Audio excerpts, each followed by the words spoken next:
With Last Epoch multiplayer right around the corner, we have changes to almost every single skill in the game. We have changes to the adaptive damage, the implicits of melee weapons and throwing stuff. We have new affixes that we can mess with area affixes. We have reworks to conversion mechanics and ailment mechanics. We have so much stuff to mess with. We even have revamped uniques and new uniques. The uniques, for the most part, we've found some of them in game during the multiplayer invitational last weekend. We've seen a handful of them. We've heard some of them. We've had some developer releases. But there's one unique item that no one really seems to tell me about because it's the super secret mysterious item. It's got this like shroud of mystery around it. I actually had to double check with the developers to see whether I was allowed to post this information. This is a new unique item coming our way in Last Epoch 0.9. I'll be playing with this as soon as I can get it because it looks awesome. This thing is as rare as Ravenous Void, supposedly quite rare. Now I'm only able to share this with you because somebody actually found this item in game, therefore it is technically public knowledge, therefore, listen, we already talked about this on the podcast and we already had information from the devs previously, but this is important because you get to see it. Let's jump in. So here's our brand new chase item in Last Epoch that we're looking for as soon as 0.9 comes our way. This is apparently as rare as Ravenous Void.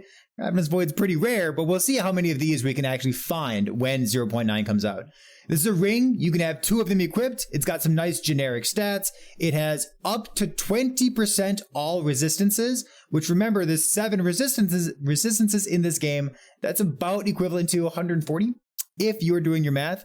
This is also a replacement. It's on par with the all resistances that you can get from the Reign of Dragons empowered blessing from the Monolith system. The most important thing here is that very last line of text, 10% less damage taken if you have at least 180 total attributes. So you could have 180 vitality and nothing of anything else. It would turn on, be enabled. You could also have 90 vitality and 90 strength. And once again, this would be enabled and your build would be super tanky. Now, every once in a while in Last Epoch, you see all attributes kind of stapled onto an item, whether it's a unique item or maybe a two-handed weapon suffix. And you never really think about how valuable plus to all attributes really is.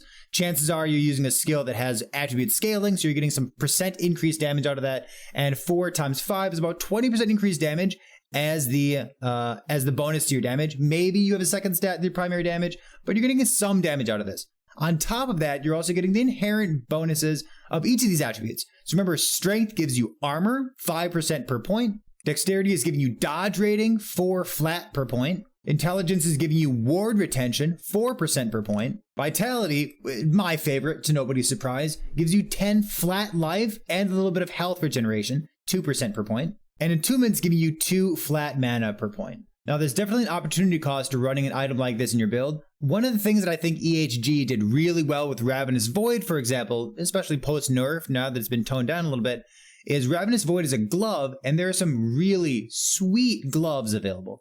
Sure, Ravenous Void makes you super tanky, and it's really strong defensively, but having gloves that convert all of your bleed chance into ignite, or having gloves that give you a ton of attack speed for your melee builds, or having gloves that are giving you tons of crit multi for your throwing builds, these are things that are very, very strong, especially if you can get 1 or maybe 2 or 3 LP on those unique items to add even more stats. Because Ravenous Void, realistically, you're not going to get LP with it.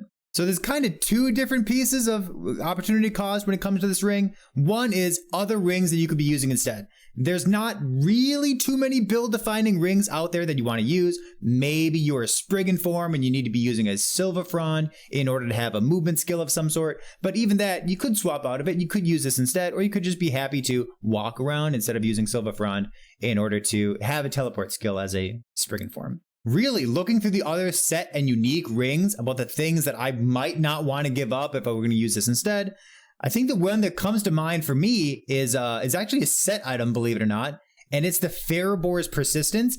And one of the reasons that I like it so much is it gives intelligence, which is a hard attribute to get. In fact, you can't get it on rings otherwise, except for this one right here with all attributes on it. And then it gives flat armor, and flat armor you can't get on rings.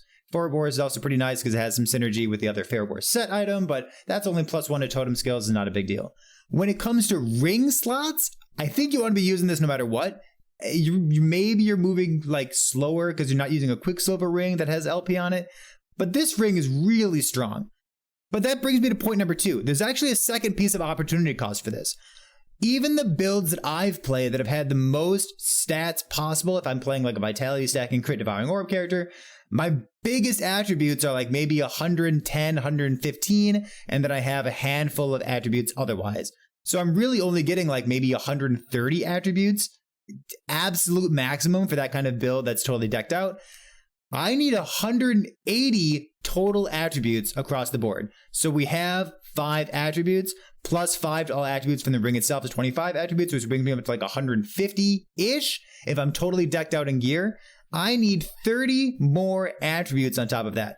This means that your affixes, your prefixes on your gear, if you're trying to enable a piece of gear like this ring, you're probably going to have like strength vitality or strength dexterity, something like that. You're gonna have like double prefixes on your gear that are both affixes for attributes instead of having things like damage or +1 to skills. Remember, you can still get maybe +1 to a skill if you can seal +1 to skills on your item, but then you're playing with more RNG trying to make the best items possible. I kind of like the idea of this. I really like attributes. I've liked every time the EHD has tried to slap all attributes into the game, especially on the suffix of a 2-handed weapon, because it rolls so high. And it's never really been a it's never really been a suffix that I wanted on my 2-handers before, but now that I have a payoff for it, I suspect that if you find a nice weapon with some nice exalted, maybe tier 7 all attributes, this is the kind of payoff that you could look for. So what do you think? Is this the kind of chase item that you want EHG to put into Last Epoch? Are you going to fit this into your build? Are you actually going to get 180 total attributes in your character just to get 10% less damage taken? Survivability. Man, I really like survivability. Okay, so I'm going to do that, but let me know what you think about having big, not particularly flashy, unique items like this.